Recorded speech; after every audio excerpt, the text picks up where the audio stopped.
wabarakatuh. Salam sejahtera bagi kita semua dan semoga kita senantiasa berada dalam lindungan Allah Subhanahu wa taala ya. Perkenalkan, nama saya Nadia Rizky Syakaropat, SPSI MA. Saya adalah salah satu dosen di Fakultas Psikologi Universitas Muria Malang dan saat ini saya juga sedang proses mengikuti proses sertifikasi dosen gelombang 1 yang diselenggarakan oleh Kemendikti-Saintek di tahun 2025.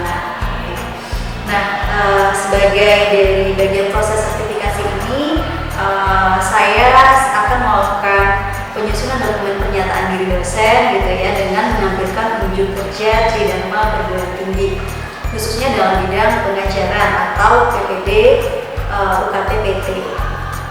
Nah, pada kesempatan kali ini saya akan menyampaikan pembelajaran yang spesifiknya di mata kuliah kesehatan mental dan psikopatologi yang saya ampu, di mana mata kuliah ini merupakan mata kuliah wajib di bidang ilmu psikologi ya. Mata kuliah psikologi kesehatan mental sendiri secara umum mempelajari terkait isu-isu atau pemahaman mengenai kesehatan mental, psikopatologi dan keterkaitannya dengan psikologi klinis dan paradigma kepribadian sehat gitu ya, serta berbagai topik-topik yang dalam setiap pertemuannya nanti akan menjelaskan isu-isu kesehatan mental berdasarkan yang tertera di dalam DSM 5TN.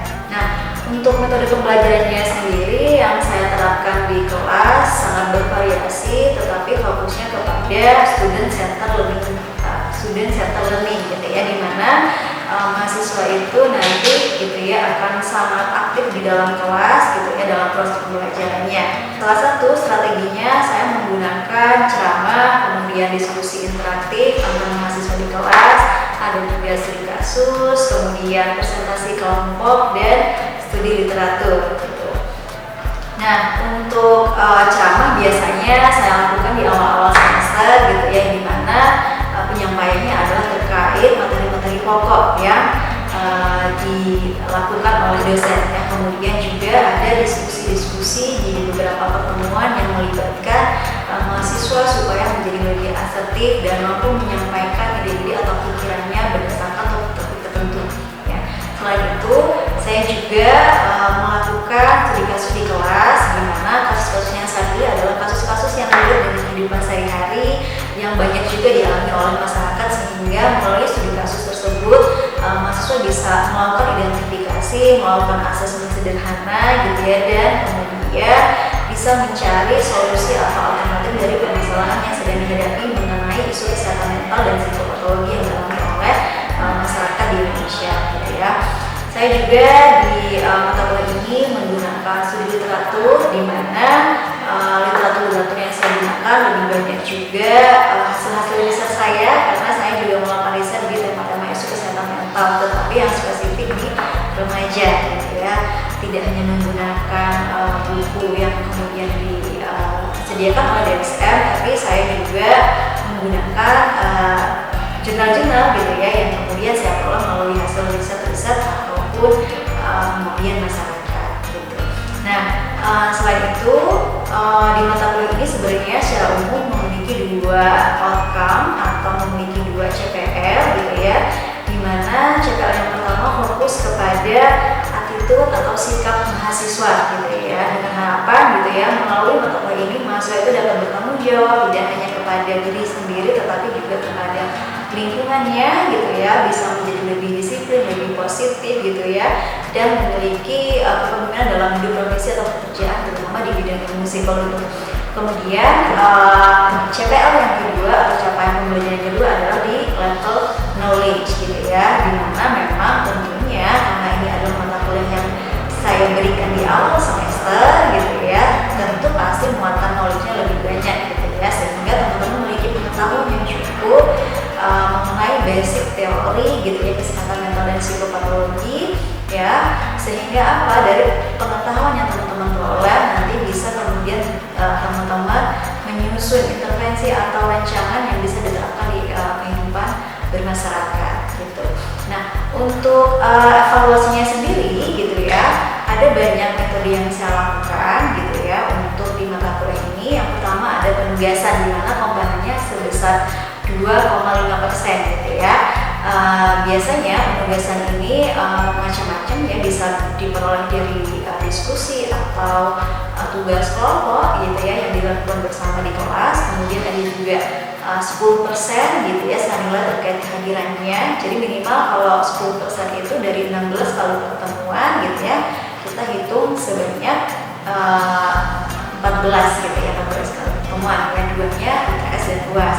Selanjutnya assignment atau evaluasi yang kemudian saya berikan kepada mahasiswa adalah ada midterm atau UTS dan ada final test atau UAS, dimana bobotnya sama-sama untuk UTS-nya adalah 30%, UAS-nya 35% gitu.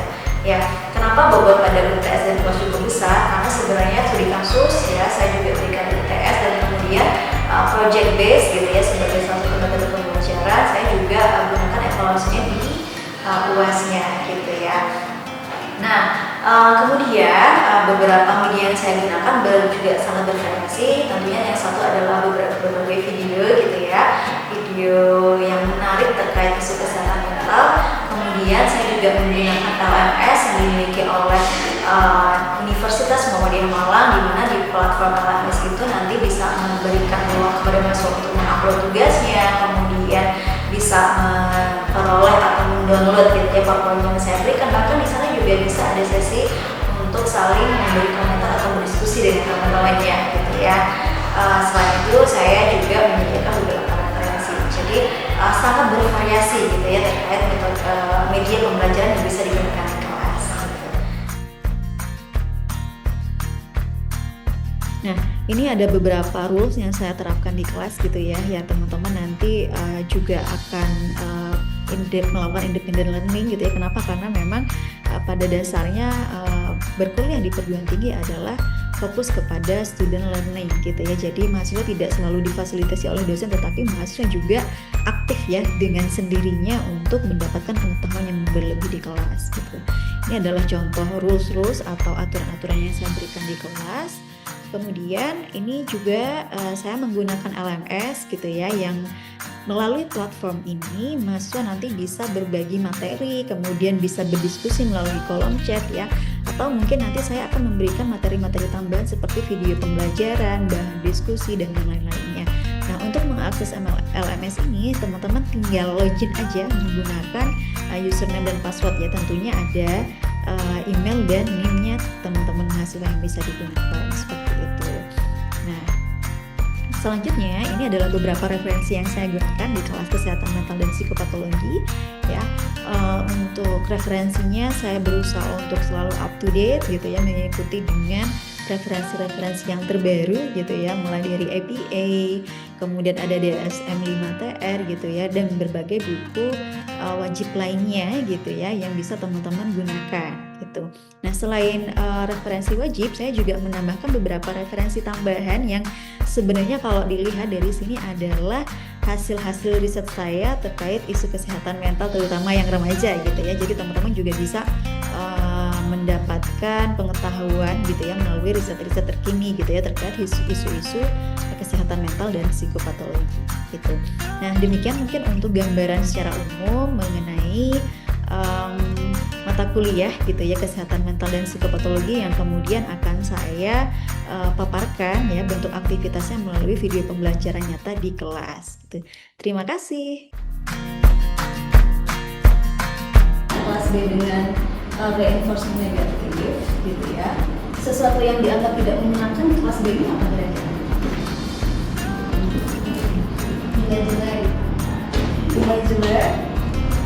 Menghilangkan nilai jelek nggak bisa ya. Jadi misalnya nih kalau udah dimasuk kelas yang telat ya entah 5 menit atau sepertiga dari kemudian dari diisi gitu ya. Tapi karena anak kelas B aktif di kelas, ini nanti menghilangkan aturan tadi gitu. Teman-teman ya, kalau masih ingat dengan tokoh-tokoh berikut gitu ya, boleh angkat tangan ya. Ada yang masih ingat? Masih gitu ya. Oke, ya yang seperti teman-teman lihat gitu ya, yang pertama di sini kita akan membahas gitu ya kepribadian yang sehat atau yang bertumbuh berdasarkan perspektifnya siapa? Ada Alford gitu ya. Jadi model Alford. Ingat-ingat yang wajahnya seperti ini.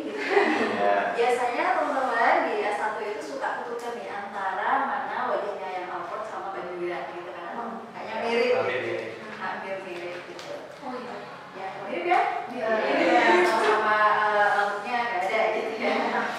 Yang kedua, di sini ada Rogers ya, atau Rogers ya.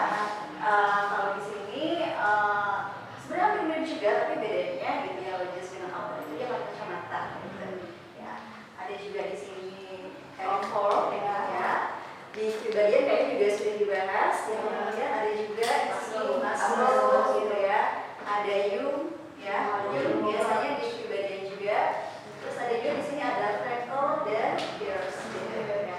Nah, dari ketujuh tokoh ini gitu ya adalah tokoh-tokoh yang spesifik memandang manusia gitu ya dalam perspektif kepribadian yang bisa bertumbuh atau yang sehat gitu ya. Kenapa? Karena banyak sekali tokoh-tokoh di ilmu psikologi yang kemudian melihatnya itu cenderung dari sisi perspektif yang negatif ya. Contoh nih, kalau Freud ya, dia memandang individu itu adalah dipengaruhi oleh masa lalu gitu ya. Jadi pokoknya kalau punya pengalaman trauma pasti nanti kedepannya akan selalu negatif gitu ya.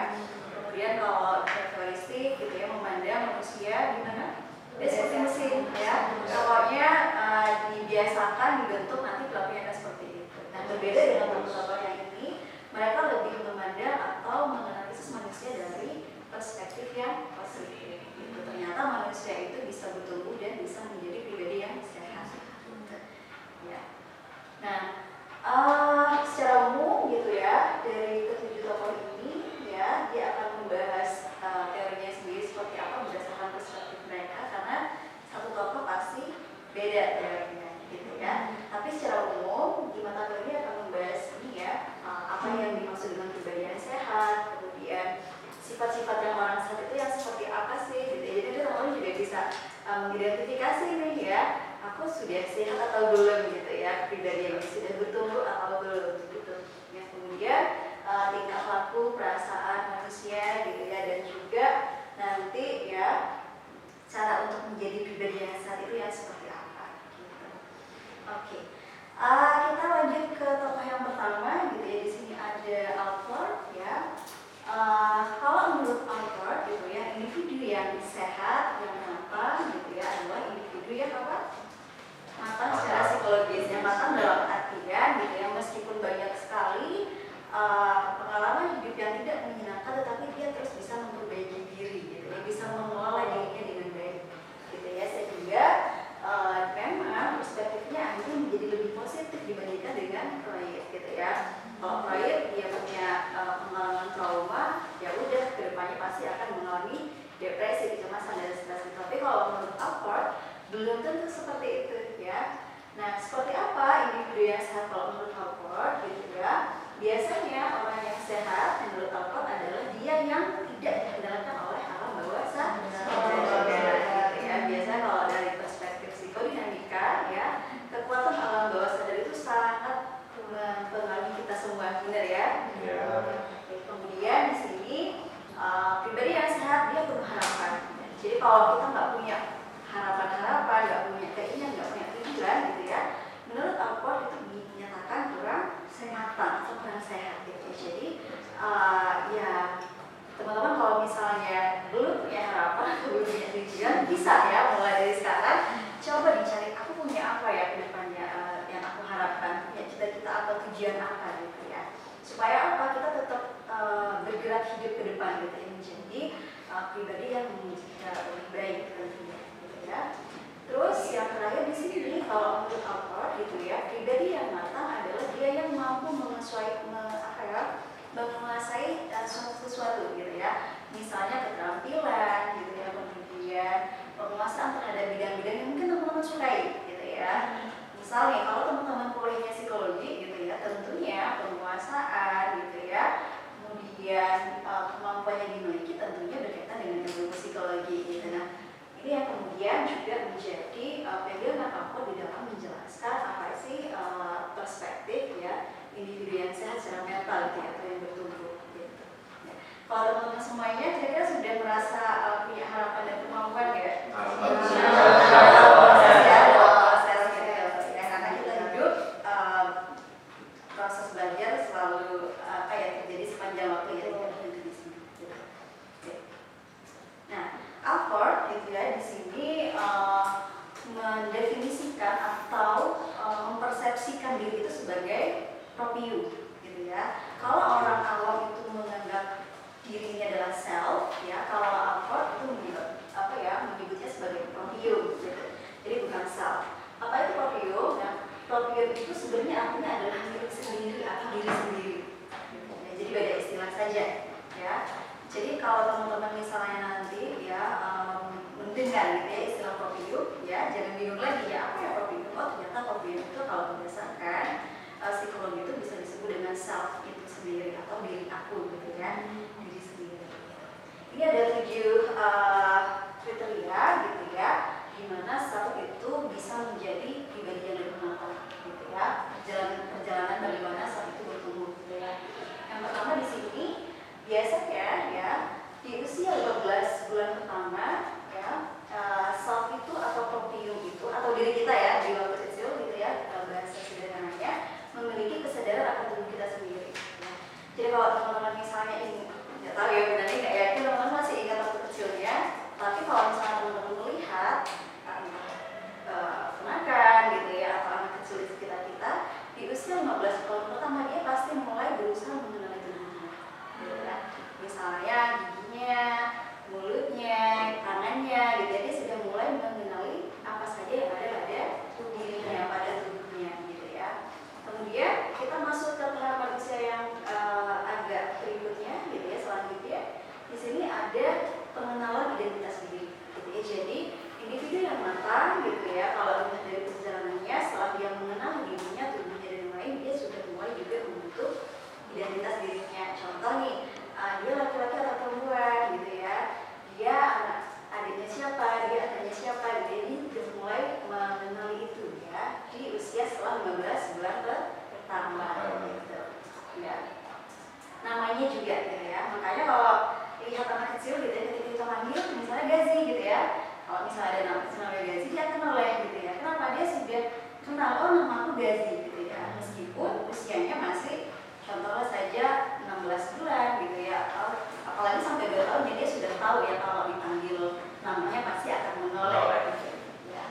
Kemudian ya naik ke tahapan perkembangan berikutnya ya, setelah dia kenal dengan dirinya, individu nanti akan mulai bisa merasakan rasa untuk dihargai atau kebahagiaan gitu ya. Makanya kenapa gitu ya, anak-anak gitu ya di usia 2 tahun, 3 tahun ya, ketika dia bisa menyelesaikan sesuatu sederhana misalnya nyusun balok gitu ya, atau nyusun puzzle gitu, kalau dia berhasil kita tepuk tangan ekspresinya gimana? Happy gitu ya, senang. Jangankan anak-anak ya, kalau teman-teman misalnya bisa, oh ya aku hari ini bisa melalui ujian dengan baik gitu, senang ya? Apalagi dihargai misalnya dikasih selamat sama dosennya, oh selamat ya, kamu bagus gitu, tambah bahagia lagi gitu.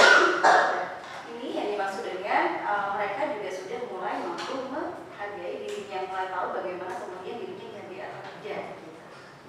Setelah itu ada perluasan diri gitu ya.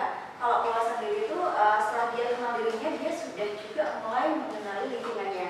Contoh nih, siapa teman-temannya, siapa nama ayahnya, siapa nama ibunya, siapa nama saudaranya, siapa nama paman bibinya mungkin gitu ya. Kalau teman-teman di usia tadi kan pasti tahu ya, siapa dosennya, siapa tetangganya, siapa teman kosnya gitu ya. Ada yang nggak tahu teman kosnya sampai sekarang? Tahu semua.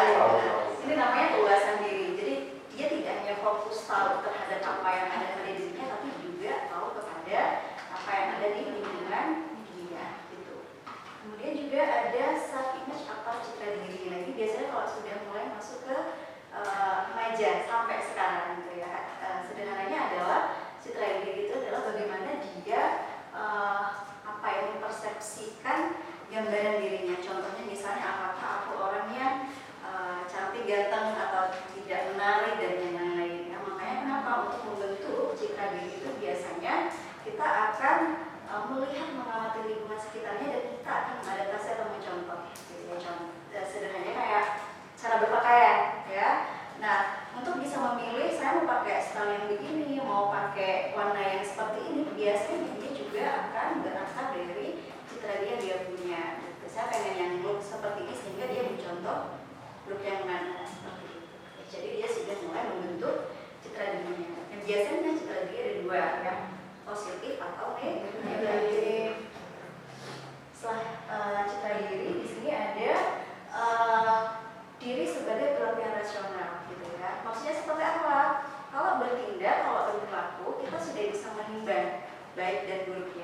bagus nggak ya untuk saya, oh ini beresiko atau tidak gitu.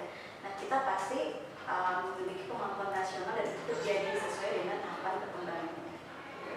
Biasanya kalau menurut Alport gitu ya, individu yang kurang bisa ya bukan merasionalkan ya, tapi mempertimbangkan baik dan buruknya gitu secara rasional apa yang dia lakukan, dia kurang matang ya dalam kehidupan sehari-hari. Jadi pribadi yang matang adalah yang bisa mempertimbangkan secara rasional baik dan benar. Terus ada perjuangan proprium. Maksudnya perjuangan proprium itu apa? Mulai kemudian mencari tujuan hidup ya. Contohnya seperti apa? Tujuan hidup adalah sesuatu yang berusaha individu tuju di masa mendatang. Ya, contoh baik misalnya dalam relasi, dalam pekerjaan dan lain-lain gitu ya. Karena ketika kita hidup ya pasti punya yang namanya tujuan. Ya, kalau udah tidak ada tujuan, akhirnya seperti apa? Kacau. Kehidupannya akan demotivasi, akan kacau, kemudian tidak akan melakukan tindakan-tindakan yang produktif ya, sehingga dalam artian secara psikologis dia bermasalah gitu. Jadi 7 kriteria adalah 7 kriteria individu yang matang kalau berdasarkan Albert Alport. Ya teman-teman boleh ya kalau misalnya ingin bertanya pengajian boleh ya harus ya. Oke, boleh. Itu kan ada 7 kan itu, semacam kayak macam aja. Itu sedangkan kan kematangan seseorang itu kan nggak bisa diukur dari cuma sampai remaja doang gitu. Karena nanti pasti saat dewasa menemukan dinamika yang baru yang mungkin ketemu mereka nggak punya tujuan gitu. Nah itu gimana gitu? Oke, jadi dari ketujuh kriteria ini sebenarnya tidak berhenti di usia remaja gitu ya. Yang kemudian dimulai sejak usia remaja yang terutama adalah di ini ya, self image atau citra diri gitu ya. Jadi sejak remaja hingga sekarang teman-teman sebenarnya berusaha membentuk citra diri teman-teman ya, tetap berjalan gitu ya, tidak kemudian berhenti ketika teman-teman usia 18 tahun kemarin gitu ya. Termasuk tujuan hidup gitu ya. Tujuan hidup ya teman-teman bisa tahu oh ya aku pengen ini dan itu secara rasional terus sejak remaja dan itu bertahan sampai sekarang juga sampai akhir hayat gitu. Ya, jadi nggak hanya sampai remaja saja, tapi di sini sampai akhir hayat. Jadi, ya, oke. Lanjut. Oke. Nah, ini tadi ya. Nah, kita lanjut ke tokoh yang kedua. Di sini ada Rogers, ya. Nah, kalau Rogers ya menganggap individu yang sehat adalah yang berfungsi dengan sepenuhnya. Gitu, ya. Seperti apa individu yang berfungsi dengan sepenuhnya, gitu ya? Di sini adalah orang yang terus sadar dan rasional, terus kemudian senantiasa memperbaiki kehidupannya, gitu ya. Kita tahu ya, hidup itu pasti berproses, ya, tidak mungkin kemudian semuanya menjadi ideal. Termasuk diri kita, ya pasti melakukan kesalahan-kesalahan, gitu ya. Kemudian pada akhirnya kita berusaha untuk memperbaiki dan menjadi individu yang lebih baik. Jadi kalau menurut Rogers adalah individu yang senantiasa melakukan perbaikan diri ke arah yang lebih baik gitu. Kemudian teori dari Rogers ini gitu ya, dia punya namanya teori client center therapy ya. Kenapa? Ketika dia bertemu dengan klien-kliennya biasanya gitu ya, Rogers itu berfokus kepada klien gitu ya. Jadi seperti apa berfokus kepada klien gitu ya, berdasarkan pengalaman atau problem dari klien, kemudian dari sanalah kita berusaha mencoba mengidentifikasi, kemudian mencari intervensi yang cocok atau yang tepat gitu. Tidak berangkat dulu dari perspektif oh ini pasti dari masalahnya, ini dari proses pembiasaannya, tapi dilihat dulu nih apa yang kemudian dirasakan oleh klien, karena pasti problem itu banyak gitu ya, tidak hanya fokus kepada satu aspek saja gitu ya. Kemudian individu yang sehat kalau menurut Rogers dia yang senantiasa memiliki keinginan untuk aktualisasi diri gitu ya. Jadi nggak berhenti kalau misalnya dia sudah berhasil di satu goals, dia kemudian berhenti di situ nggak ngapa-ngapain ya. Jadi Alport menganggap orang yang sehat secara kepribadian ya, dia yang selalu berusaha untuk mengaktualisasi dirinya. Dia pasti punya tujuan-tujuan yang ingin dicapai ya, tujuan satu diperoleh, nanti punya tujuan yang lain gitu ya. Sehingga apa? Ada drive atau ada dorongan yang terus membuat dia bergerak menjadi lebih baik di masa mendatang gitu ya. Gitu. Nah, syarat supaya kita menjadi individu yang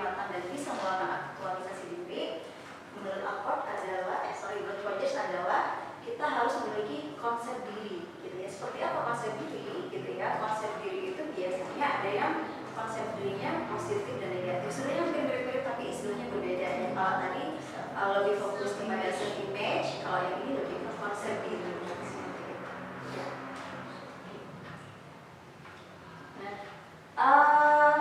Seperti apa kriteria yang berfungsi dengan sepenuhnya gitu ya. Yang pasti kalau mau berkembang, mau beraktualisasi harus terbuka dengan pengalaman ya, karena kadang ada individu-individu yang tidak mau terbuka ya. Misalnya ada hal baru dia resisten, tidak mau mencoba, dan itu biasanya tidak akan matang gitu ya secara pribadi kita. Jadi kepribadian program itu hasil akhir keselarasan antara fungsi-fungsi fisik dan psikis sebagai hasil pertumbuhan dan perkembangan di mana individu dapat mengaktualisasikan dirinya. Nah, kemudian ada pula tingkah bagaimana sih kepribadian sehat itu dalam berpikiran, ekstrakurang perasaan. Dalam tingkah laku itu individu itu bersifat mandiri, bertanggung jawab, dapat menghindari perilaku yang menyimpang, ikut berpartisipasi dalam kegiatan sosial.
Ini adalah informasi yang bisa saya sampaikan mengenai gambaran gitu ya mata kuliah kesehatan mental psikopatologi yang saya ajukan sebagai syarat untuk